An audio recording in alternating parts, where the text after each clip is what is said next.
tanpa aral melintang. Namun semua keraguan yang ditujukan pada dirinya dibuktikan dengan tindakan nyata. Darah Tionghoa yang mengalir dalam dirinya bukan alasan untuk mengurangi kadar kecintaan dan nasionalismenya pada negeri. Tetapi kemudian John Lee bisa menjelaskan bahwa tujuan dia untuk membersihkan ranjau itu ya justru untuk menyelamatkan kapal-kapal kita selanjutnya itu dari bahaya. Waktu Bapak Sudirman datang di sana, saya juga dipanggil bertanya. Saya bilang saya akan tetap melakukan saya punya tugas yang sudah ditetapkan oleh Bapak.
Beliau ini orang yang sangat cekatan. Beliau sering berlayar dengan kapal yang tidak ada lampu. Dan karena di darat juga tidak banyak Belandanya, Belanda hanya sering mengintai dengan kapal perang atau dengan kapal udara untuk melihat, mencari beliau. Ya, artinya Belanda itu menjaga supaya laut yang dianggap mereka itu tidak dimasuki oleh unsur-unsur yang tidak disenangi mereka. Nah, bagaimana memperoleh senjata terutama. Tiap hari itu ada destroyer datang ke sana yang nembaki Ulele waktu itu hampir tiap hari itu kan. Ya, nah, begitu caranya Belanda untuk akhirnya melakukan blokade.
tahun 1945 hingga 1949, saat Indonesia bergolak dalam revolusi kemerdekaan, berlangsung operasi-operasi rahasia Indonesia-Singapura dalam rangka perjuangan melawan kolonial Belanda, termasuk penyelundupan senjata yang dilakukan Mayor John Lee dan kawan-kawannya.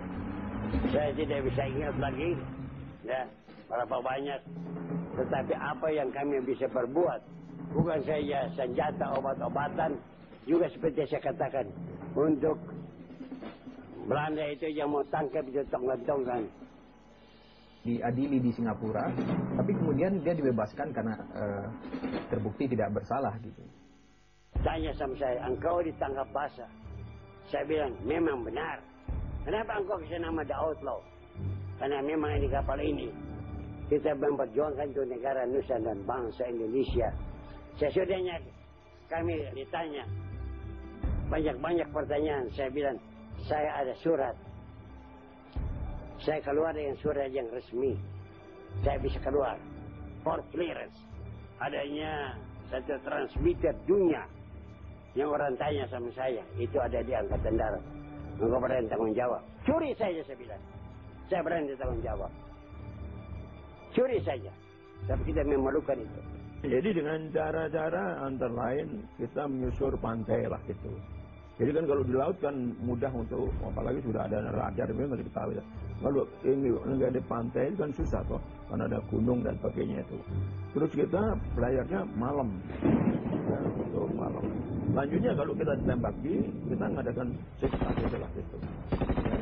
Nah, ini yang artinya kita lakukan tuh dengan, dan kalau malam kita tidak pakai lampu lah ya.